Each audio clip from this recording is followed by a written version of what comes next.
예, 안녕하십니까. 전주 상업정보고등학교 수석교사 박경훈입니다. 오늘은 신용카드 세일즈 이제 6차신데요. 관련되는 사람 중에 이제 가맹점에 대해서 좀 살펴보도록 하겠습니다.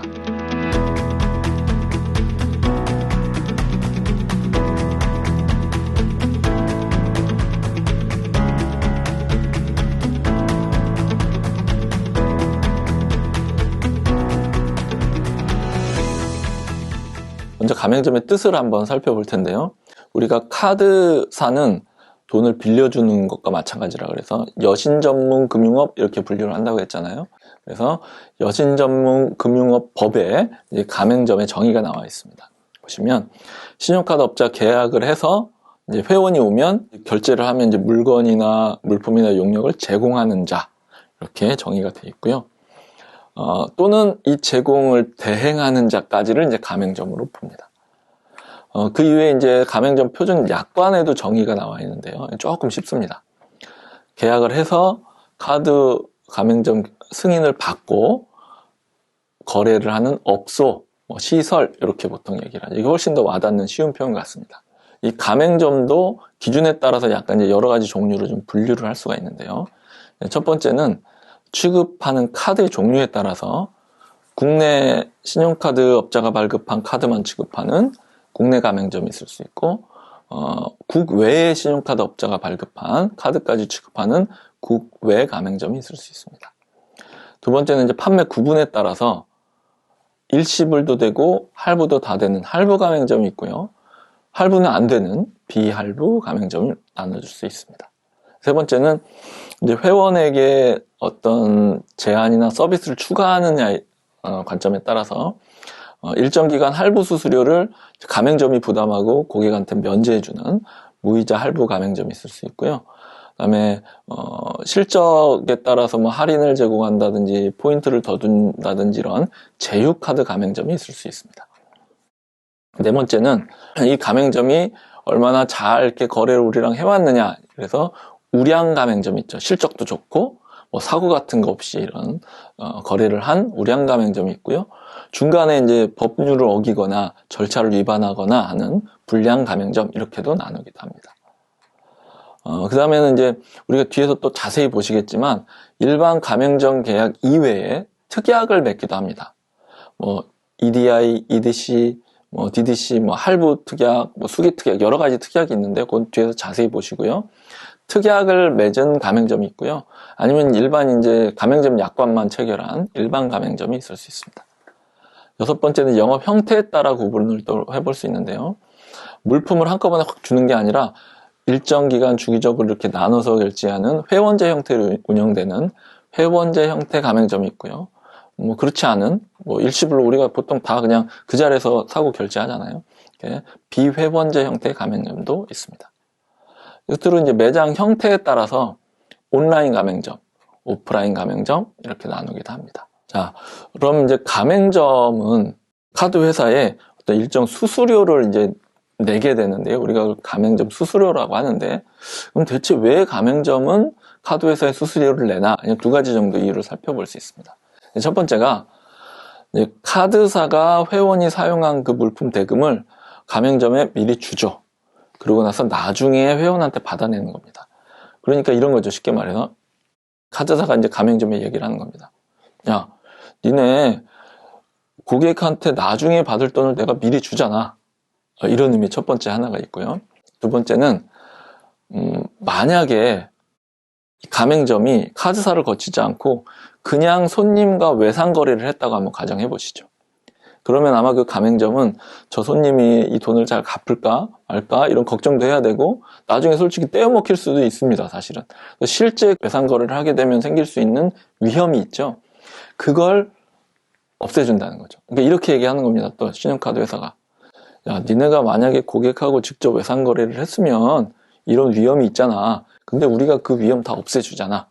그러니까 그 대가를 내라 하는 게 가맹점 수수료라고 할 수 있습니다. 그리고 가맹점마다 무한정 매출을 할 수 있는 건 아니고요. 신용카드로 한도가 있습니다. 그래서 가맹점의 월간 신용 매출 한도가 있어요.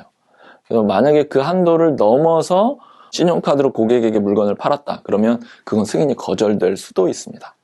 한도가 있다는 것 자체는 알아두시고요. 가맹점이 계약을 해서 신용카드 회사 이제 거래를 하는데 몇 가지 특별한 계약들이 있다 그랬죠. 이제 특약이라고 했는데요. 이 특약이 어떤 것들인지 한번 살펴보겠습니다. 첫 번째는 가맹점이 매출을 하고 나면 이제 전표가 생기잖아요. 내가 이만큼 매출했다는 증거 서류죠. 이걸 카드 회사에 갖다 주면 카드 회사는 대금을 지급을 합니다. 근데 이 매출 전표를 카드 회사에, 은행에, 금융기관에 전달하는 방법이 여러 가지가 있어요.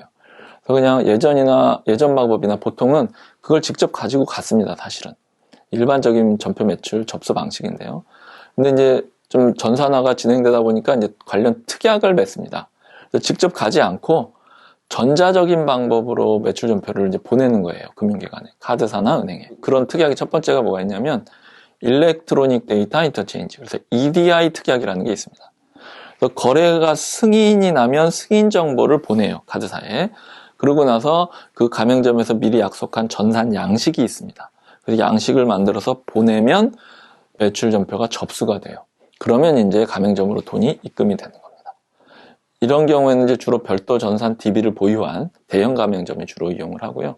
그 이외에 이제 EDC, 일렉트로닉 데이터 캡처, 다른 말로 DDC도 있는데요. 이런 특약도 있습니다. 이거는 EDI 특약과 약간 차이가 있는 게 뭐냐면 거래 정보, 승인 정보를 보냅니다. 그러면 별도의 전산 양식 없이 그냥 바로 매출 전표가 접수가 돼버려요. 그래서 이런 경우 조금 더 절차가 간소화되죠. 이걸 이제 EDC, DDC라고 하는데, EDC 특약 같은 경우는 이제 직접 가맹점하고 카드사 간에 이렇게 이루어지는 거고, DDC는 중간에 부가가치 통신망, VAN이라고 얘기하죠. 이걸 운용하는 업체가 가운데 끼는 경우가 있습니다. 이런 경우에는 그 벤사가 이런 가맹점 사이에서 이 특약에 개입을 하게 됩니다. 또 다른 특약은 뭐가 있는지 한번 볼까요? 이번에 이제 고객과 관련된 서비스 특약이 있는데요.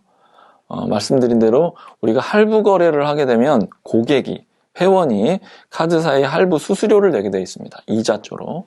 그런데 무이자 할부 특약 같은 거, 무이자 할부 가맹점에서 하겠죠. 이건 어떤 거냐면 고객이 할부 수수료를 카드사에 내는 걸 가맹점이 대신 내주는 겁니다. 고객은 그런 부담 없이 할부를 하니까 좋은 거죠. 무이자 할부 특약이 있고요. 두 번째는 우리가 카드를 사용하다 보면 포인트가 적립이 됩니다. 카드사에서 적립을 해줘요. 근데 가맹점에서 특별히 플러스 알파로 더 포인트를 주는 그런 특별 포인트 서비스 제공 특약이 있습니다. 그 이외에 이제 기타 특약을 살펴볼 텐데요. 말 그대로 사실 할부를 해줄 수 있냐 없냐도 특약을 맺어야 됩니다. 그러니까 가맹점에서 나 할부로 할 수 있게 해주세요 하고 별도로 계약을 맺어야 이제 할부 거래를 할 수도 있고요.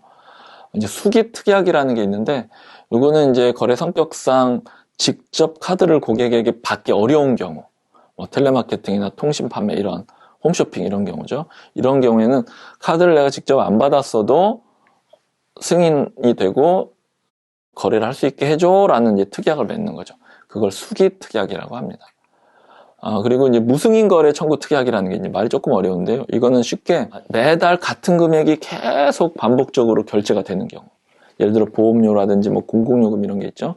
그거는 똑같은 금액이 매달 같은 날 계속 결제가 되는데 매번 승인 접수 하면 귀찮잖아요. 그럼 그때는 그냥 처음 딱 이 특약만 맺어놓으면 승인 접수 없이 그냥 계속 쭉 거래가 이루어지는 겁니다. 그리고 마지막으로 공용 매출 전표 사용 특약이라 그래가지고 가맹점에서 자체적으로 매출 전표를 제작해서 사용하는 특약도 있습니다. 이런 가맹점과 관련된 어떤 일반적인 사항들, 그리고 관련된 계약 특약 내용들을 중심으로 첫 시간 가맹점에 대해서 살펴봤는데요.